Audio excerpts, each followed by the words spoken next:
Hi everyone, today's video is all about the new Poco X7 Pro.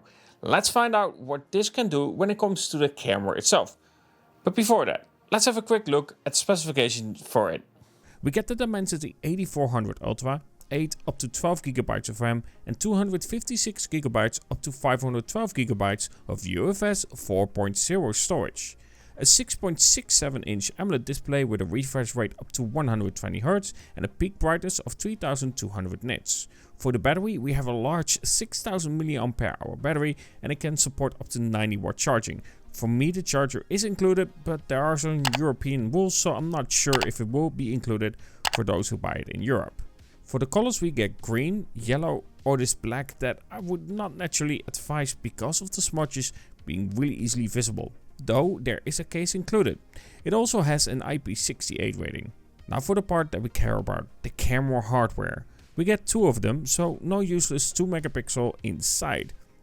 The main camera is a 50 megapixel sensor and it's the Sony IMX882. It has a 1/1.95 inch sensor size and an f-stop of 1.5.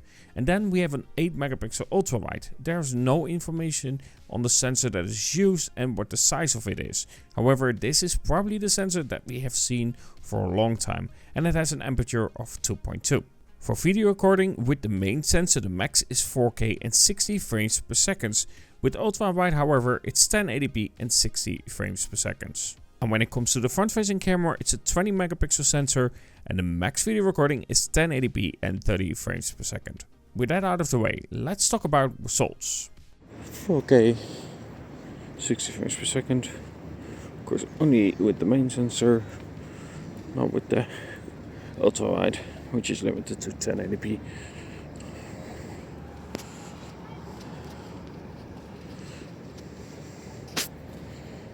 Seems, at least on the phone, pretty accurate in terms of colors. Ultra wide, 1080p, 30 frames per second. Does manage to capture some of the fog that is right there. Apart from that, I assume on a big screen this won't look very impressive. Front-facing camera, 1080p, 30 frames per second, which is not very impressive, but it is what it is. On the display itself, it's hard to say because the sun is shining right in my eyes, but it seems okay. A bit more sharpening than I would like. Nothing really bad, I think, at least not on my phone. Probably again when I'm at home it will be, because it is limited to 1080p and 30 frames per second. But definitely some sharpening happening. So let's talk photography, and I will say this isn't its strength, but we all know that. Not only is it more budget friendly, but with the X series it's never the focus point for this kind of device. I'm glad though that we are seeing two sensors instead of a useless third sensor that would simply be a waste. When it comes to the photography experience, you can use the ultra wide, the main sensor and crop in twice without much loss of quality. Go beyond that and you will experience some loss of quality. What I really like when it comes to this Poco though is freehand, which is a softer, less contrasty black and white shot.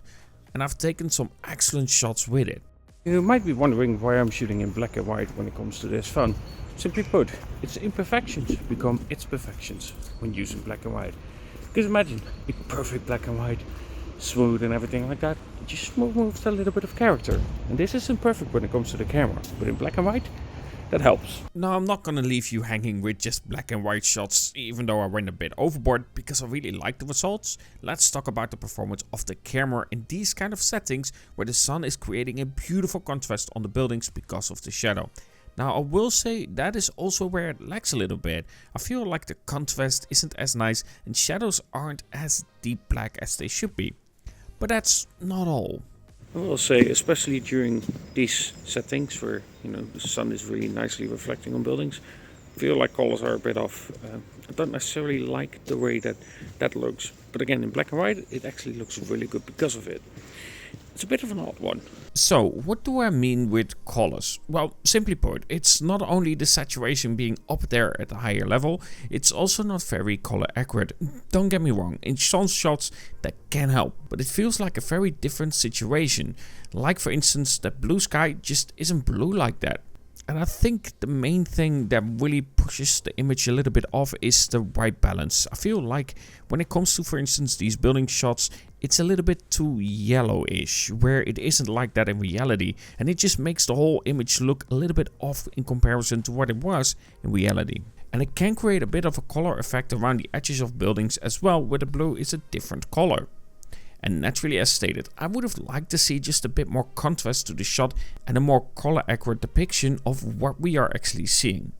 That being said, I understand that part of it comes down to preference, so do let me know what you think about the colors when it comes to this Poco X7 Pro. I can't believe that I've never been in this part of it. This is stunning. It's like all the buildings apart from that one that just stands out like a sore thumb. But the rest are really like old school buildings like that, and especially with the trees and the shadows that I'm getting from the trees. It's beautiful, really beautiful. Even a phone like this manages to capture some beautiful shots in black and white.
Okay, 60 frames per second.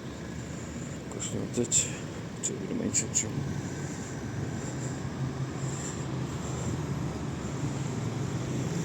So, realistically, at the end when it comes to the Poco X7 Pro, it's not going to be your best camera capabilities, because simply put, this isn't made for that. Not to mention that, of course, you're paying quite a bit less for a phone like this, so don't expect it to have flagship level experience when it comes to the camera itself. That being said, when it comes to the camera and the price that you're paying for it, I think it has some interesting factors of it. For one, getting an IP68 rating is really important for phones these days. I think it's really good to see that we're getting that on phones like this. But when it comes to the camera of it, I will say it's, especially when it comes to the ultra-wide, it's not very impressive. And I think that they need to work on getting a better ultra-wide. Because I think we've seen this for many years when it comes to that ultra-wide. It's not going to be impressive. And I get it's probably gonna make the price a little bit higher, but I the same time, I feel like we should be able to get a better ultra wide when it comes to a phone like this. Still, it's not cheap by any means when you buy a phone like this. So I feel like there's some improvement. When it comes to the main sensor, it's capable. It's not going to be the best out there. You're gonna be able to create some really nice shots, especially with the styles that you have on a phone like this. And I feel like there is more of the fun aspect of the phone itself, where I can play around with those settings. Because when it comes to the camera, if it has weaknesses and you then use a style, like for instance black and white, then that weakness becomes a strength for it. Hope that made sense. Either way, at the end, what do you think about the performance of the Poco X7 Pro when it comes to the camera? Let me know in the comments below.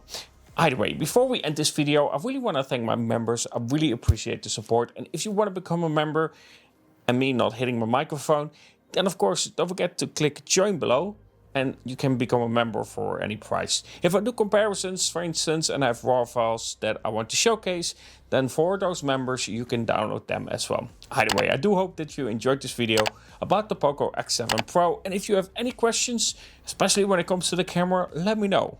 Either way, have a good one and talk to you guys in the next.